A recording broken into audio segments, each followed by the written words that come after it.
Most people think a high minimum wage is fantastic. People are getting paid more. But the question is, are they worth it? And when you look at young people find it very hard to get that first job, to get the foot on the ladder. Because why would you employ an 18-year-old with no experience who you think is a bit flaky? They're going to want to go out clubbing and spend all the money. They may not last very long. They may be rubbish. Why do I take a chance on them when there's a 30-year-old wanting the same job? And that 30-year-old has responsibilities, has a car payment, has a wife, has a girlfriend, has children. They're going to be more reliable. Now, not always 100% in both cases, but that's what people are thinking. This 30-year-old's got experience. They've had several jobs before. Why is that 30-year-old not worth more money than that 18-year-old? But the government tells me I have to pay him this amount as a minimum. As a minimum. So therefore, the 30-year-old gets a job and the 18-year-old misses out. And then that 18-year-old becomes 19, becomes 20, becomes 21 and still hasn't had a job. And it applies for a job. And they look on their CV, the employer, and goes, oh, never worked. Never worked. They're 21 now. They must be a waste of time. And this is the loop we're setting young people up in. A failure loop. All because minimum wage is too high. And in fact, forget minimum wage. The government has no right to be telling businesses what they should be paying employees. That's down to businesses and the employee to make that deal. And if you get a job that pays crap, well, you might take that job because you need the money. But next week you find a better job, so you go there. And employers then start chasing the employees by increasing wages to the level they want to pay, that they can afford to pay. This is market economics. You can't charge more for something that the customer isn't willing to pay.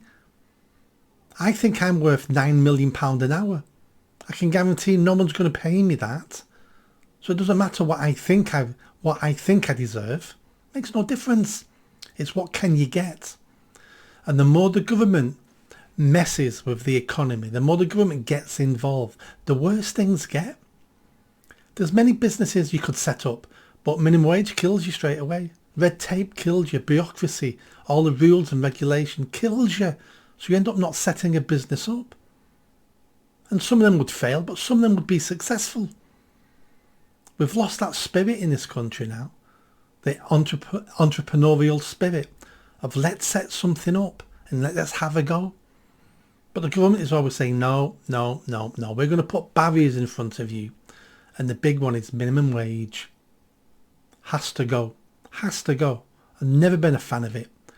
And the reason why we introduced it in the UK in the first place under Tony Blair, the reason why we introduced it was to dampen down the effects of mass immigration. Because we got a big influx from Eastern Europe. Tony Blair opened the borders. And that drove down wages. And British people were saying, I can't afford to live on what I'm being paid. So therefore the government, rather than stopping mass immigration, they said, we'll force businesses to pay you more. To compensate for our mistakes for opening the borders. One mistake after another mistake after another mistake to correct the mistake that was a mistake in the first place. That's all our governments do. Continually trying to correct their mistakes. And it leads to more mistakes. And it leads to the economy the way it is at the moment. On the brink of collapse. On the brink of collapse. We're almost bankrupt. We owe too much money. Businesses closing down. Unemployment's going up.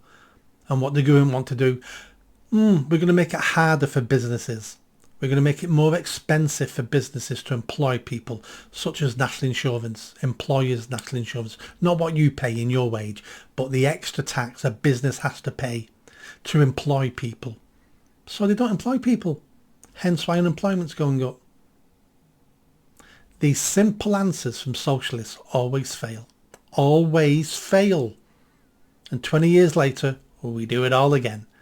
Because a new generation of socialists who have never learned anything from the old socialists apart from utopia.